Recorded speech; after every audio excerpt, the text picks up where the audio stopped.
के लिए डोमा के तत्वाधान में पधारे हम सब के संरक्षक परम आदरणीय उदित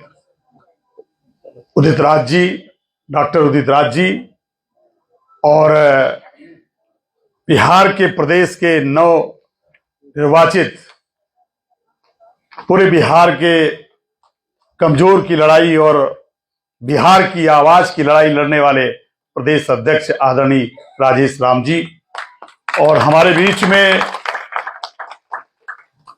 पूर्व स्पीकर भाई उदय नारायण चौधरी जी आदरणीय और विनोद चौधरी जी, बंटी चौधरी जी, साहू जी और यहां पर बैठे हुए सभी डोमा के पदाधिकारी कार्यकर्ता बंधुओं, पदाधिकारी बंधुओं, मुझे बहुत अच्छा लगा कि आप डॉक्टर उदित राज जी के नेतृत्व में पूरे देश के, मैं लखनऊ में भी आदरणीय उदित राज जी के जो कार्यक्रम में उसमें भी मुझे आमंत्रित किया था उदित राज जी ने, मैं वहां भी पहुंचा था और सौभाग्य से मैं इधर लगातार बिहार में हूं और कल रात में ही उदित राज जी का फोन आया तो मुझे यहां भी आने का मौका मिला।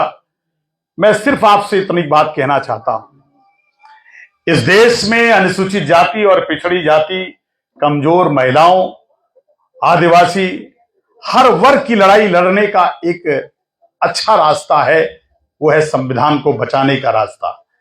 क्योंकि इस देश के हर जाति धर्म के लोगों के अधिकार की बात उस संविधान में है जो हमारे महापुरुषों ने बड़ी मशक्कत के साथ तैयार किया था।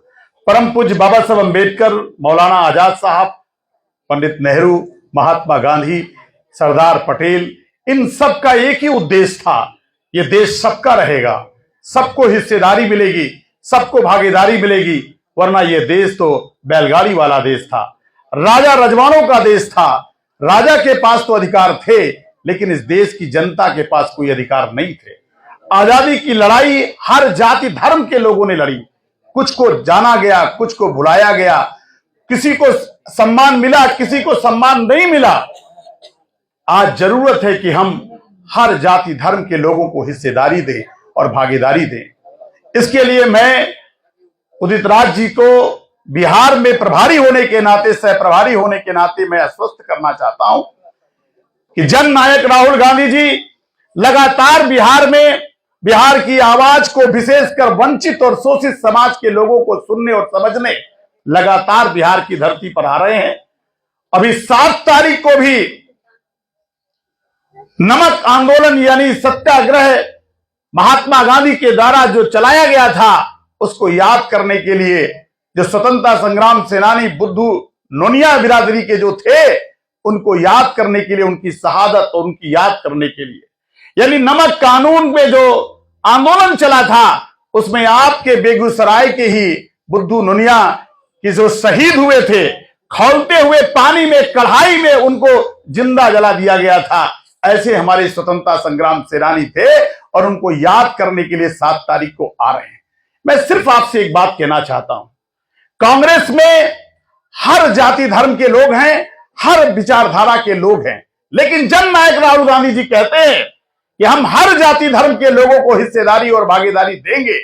और उसी कड़ी में आज बिहार के संगठन सृजन का जो अभियान चल रहा है, मैं आपको आश्वस्त करना चाहूंगा कि प्रदेश अध्यक्ष आदरणीय राजेश राम जी के नेतृत्व में जो बिहार में संगठन सृजन का अभियान चल रहा है, हम आपसे आश्वस्त करना चाहते हैं कि जन नायक राहुल गांधी की विचारधारा के आधार पर हर जाति धर्म के लोगों को हिस्सेदारी देने का एक मास्टर प्लान बनाया गया है और आपको बहुत जल्द बिहार में उसको आपको परिणाम के रूप में मिलेगा, हर जाति धर्म के लोग मिलेंगे लगातार।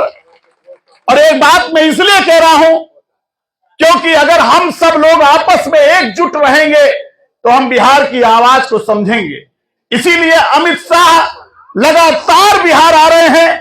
क्यों आ रहे हैं? उनका मकसद साफ है, वो जानते हैं कि 40% वोट तो उनका लामबंद है, लेकिन जितने भी लोग हैं उनको हम कैसे बांट सकते हैं, कैसे विभाजित कर सकते हैं। कहीं हम लोग उस विचारधारा के लड़ने वाले लोग अगर संगठित होकर एक विचारधारा के आधार पर संगठित नहीं हुए तो फिर हम आप कितनी भी लड़ाई लड़ेंगे उस लड़ाई क्योंकि संघर्ष का मतलब ही होता है कि सत्ता तक पहुंचना, और सत्ता बिहार में आपको मिल सकती है क्योंकि ये लोकतंत्र की धरती है। ये बिहार एक ऐसी धरती है जो व्यवस्था परिवर्तन की धरती है, समाज न्याय की धरती है, धर्मनिरपेक्षता की धरती है। तो संविधान बचाने की सबसे बड़ी लड़ाई हम बिहार से शुरू कर सकते हैं। और मुझे फक्र है कि डॉक्टर उदित राज जी इस लड़ाई में साथ देने के लिए हम सबके साथ खड़े हैं। हम आपको स्वस्थ करना चाहते हैं। आइए इस सामाजिक न्याय की लड़ाई को लड़ने के लिए, संविधान को बचाने की लड़ाई को लड़ने के लिए, हर जाति धर्म के लोगों को भागीदारी देने के लिए, सत्ता में भागीदारी देने के लिए, और आपके लिए स्पेशल कंपोनेंट की तरह आपको व्यवस्था देने की योजना बन रही है। जैसे अनुसूचित जाति के लिए स्पेशल कंपोनेंट फंड की व्यवस्था की गई थी, लेकिन यह बिहार की सरकार उस पैसे को दूसरी जगह खर्च कर रही है, और यह पूरे देश में एक नाटक चल रहा है, एक ड्रामा चल रहा है। हम कहां प्लान बना रहे हैं कि अनुसूचित जाति के साथ साथ अब पिछड़ों के लिए भी स्पेशल कंपोनेंट फंड बनाया जाए, ताकि उनकी जो व्यवस्था परिवर्तन में उनको आगे बढ़ाया जाए। ये लड़ाई एक बड़ी लड़ाई है। हम आपसे हाथ जोड़ करके विनती करने आए हैं। बिहार का सह प्रभारी होने के नाते आप में से जितने लोगों को लगता है हम जहां पर काम कर सकते हैं, डॉक्टर उदित राज जी के मार्गदर्शन में हम आपको हिस्सेदारी और भागीदारी का आश्वस्त करते हैं। लेकिन ये लड़ाई आपको लड़नी होगी, बूथ से लड़नी होगी। आप कितने भी बड़े नेता हो, लेकिन अगर बूथ में आपने वोटर लिस्ट नहीं चेक किया, आपने अपना नाम बूथ पर नहीं देखा, तो लड़ाई आप बता रहे हैं कि ईवीएम से लड़ी जाएगी, तो ईवीएम कहीं और नहीं है, वो बूथ पर रहता है। और बूथ लिस्ट में आपका नाम नहीं, आपके परिवार का नाम नहीं, आपके रिश्तेदारों का नाम नहीं, आपके शुभचिंतकों का नाम नहीं है। तो यही काम करने के लिए अमित शाह यहां पर आ रहे हैं कि बूथ पर कैसे हराएं। आपके आधे लोगों के नाम काट दिए जाएंगे, आपके साथ साजिश की जाएगी, आपका परिवार कहीं और यात्रा कर रहा होगा, आपका परिवार कहीं और होगा। पता लगा कि जिस दिन वोट पड़ रहा है, आप तो सोचेंगे कि हमारा एक ही वोट तो नहीं पड़ेगा, तो क्या दिक्कत पड़ रही है।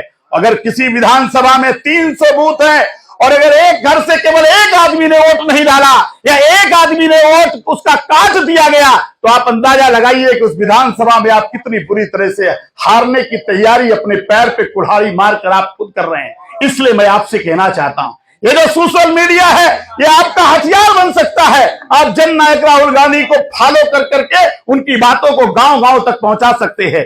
आप बिहार के इंडियन नेशनल कांग्रेस के आप उसको फॉलो करके गांव गांव तक पहुंचा सकते हैं, क्योंकि मीडिया आपका साथ देगा नहीं देगा, लेकिन आप चाहो तो अपने बलबूते इस लड़ाई को लड़ सकते हो। इसलिए मैं आपसे कहना चाहता हूं, आइए घर से निकलिए और डॉक्टर उदित राज जी के नेतृत्व में बिहार में एक आंदोलन चलाने का काम करेंगे। और इस व्यवस्था परिवर्तन में जब तक बिहार में सत्ता नहीं प्राप्त होगी, तब तक हम घर में चैन से नहीं बैठेंगे। इन्हीं शब्दों के साथ बहुत बहुत धन्यवाद। जय हिंद, जय कांग्रेस।